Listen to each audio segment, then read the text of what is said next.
प्रिय दर्शकों, मैं आपके लिए एक सुंदर विषय लेकर आया हूँ, जिसका नाम है गजेंद्र मोक्ष। अति प्राचीन काल की बात है। द्रविड़ देश में एक पांड्यवंशी राजा राज्य करते थे। उनका नाम था इंद्रद्युम्न। वे भगवान की आराधना में ही अपना अधिक समय व्यतीत करते थे। यद्यपि उनके राज्य में सर्वत्र सुख शांति थी, प्रजा प्रत्येक रीति से संतुष्ट थी, तथापि राजा इंद्रद्युम्न अपना समय राजकार्य में कम ही दे पाते थे।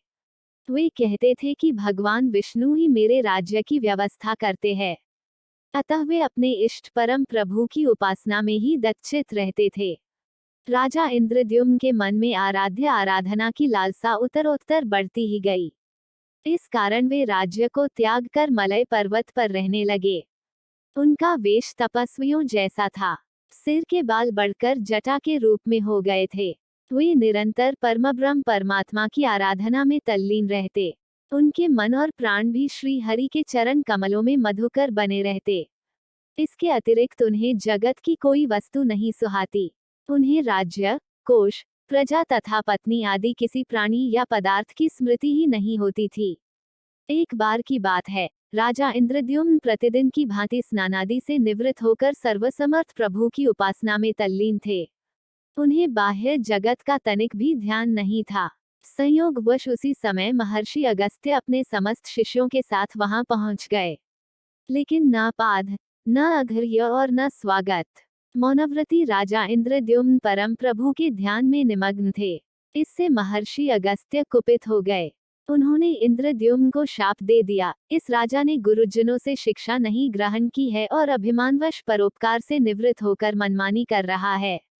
ऋषियों का अपमान करने वाला यह राजा हाथी के समान जड़बुद्धि है, इसलिए इसे घोर अज्ञानमय हाथी की योनि प्राप्त हो। महर्षि अगस्त्य भगवत भक्त इंद्रद्युम्न को यह शाप देकर चले गए। राजा इंद्रद्युम्न ने इसे श्री भगवान का मंगलमय विधान समझकर प्रभु के चरणों में सिर रख दिया। क्षीराब्धि में 10 सहस्त्र योजन लंबा, चौड़ा और ऊंचा त्रिकुट नामक पर्वत था। वह पर्वत अत्यंत सुंदर एवं श्रेष्ठ था। उस पर्वतराज त्रिकुट की तराई में ऋतुमान नामक भगवान वरुण का क्रीड़ा कानन था। उसके चारों ओर दिव्य वृक्ष सुशोभित थे। वे वृक्ष सदा पुष्पों और फूलों से लदे रहते थे। उसी क्रीड़ा कानन ऋतुमान के समीप पर्वत श्रेष्ठ त्रिकुट के गहन वन में हथनियों के साथ अत्यंत शक्तिशाली और अमित पराक्रमी गजेंद्र रहता था। एक बार की बात है, गजेंद्र अपने साथियों सहित तृषाधिक्य प्यास की तीव्रता से व्याकुल हो गया। वह कमल की गंध से सुगंधित वायु को सूंघकर एक चित्ताकर्षक विशाल सरोवर के तट पर जा पहुंचा। गजेंद्र ने उस सरोवर के निर्मल, शीतल और मीठे जल में प्रवेश किया। पहले तो उसने जल पीकर अपनी तृषा बुझाई, फिर जल में स्नान कर अपना श्रम दूर किया। तत्पश्चात उसने जल क्रीड़ा आरंभ कर दी। वह अपनी सूंड में जल भरकर उसकी फुहारों से हथिनियों को स्नान कराने लगा। तभी अचानक गजेंद्र ने सूंड उठाकर चीत्कार की। पता नहीं किधर से एक मगर ने आकर उसका पैर पकड़ लिया था। गजेंद्र ने अपना पैर छुड़ाने के लिए पूरी शक्ति लगाई, परंतु उसका वश नहीं चला, पैर नहीं छूटा। अपने स्वामी गजेंद्र को ग्रहग्रस्त देखकर हथिनियां, कलभ और अन्य गज अत्यंत व्याकुल हो गए। वे सूंड उठाकर चिंघाड़ने और गजेंद्र को बचाने के लिए सरोवर के भीतर बाहर दौड़ने लगे। उन्होंने पूरी वस्तुतः महर्षि अगस्त्य के शाप से राजा इंद्रद्युम्न ही गजेंद्र हो गए थे और गंधर्व श्रेष्ठ हुहु महर्षि देवल के शाप से ग्राह हो गए थे। वे भी अत्यंत पराक्रमी थे। संघर्ष चलता रहा। गजेंद्र स्वयं को बाहर खींचता और ग्राह गजेंद्र को भीतर खींचता। सरोवर का निर्मल जल गंदला हो गया था। कमल दल क्षत विक्षत हो गए। जल जंतु व्याकुल हो उठे। गजेंद्र और ग्राह का संघर्ष 1 सहस्त्र वर्ष तक चलता रहा। दोनों जीवित रहे। यह दृश्य देखकर देवगण चकित हो गए। अंततः गजेंद्र का शरीर शिथिल हो गया। उसके शरीर में शक्ति और मन में उत्साह नहीं रहा, परंतु जलचर होने के कारण ग्राह की शक्ति में कोई कमी नहीं आई। उसकी शक्ति बढ़ गई। वह नवीन उत्साह से अधिक शक्ति लगाकर गजेंद्र को खींचने लगा। असमर्थ गजेंद्र के प्राण संकट में पड़ गए। उसकी शक्ति और पराक्रम का अहंकार चूर चूर हो गया। वह पूर्णतया निराश हो गया। किंतु पूर्व जन्म की निरंतर भगवद आराधना के फलस्वरूप उसे भगवत स्मृति हो आई। उसने निश्चय किया कि मैं कराल काल के भय से चराचर प्राणियों के शरण या सर्वसमर्थ प्रभु की शरण ग्रहण करता हूँ। इस निश्चय के साथ गजेंद्र मन को एकाग्र कर पूर्व जन्म में सीखे श्रेष्ठ स्तोत्र द्वारा परम प्रभु की स्तुति करने लगा।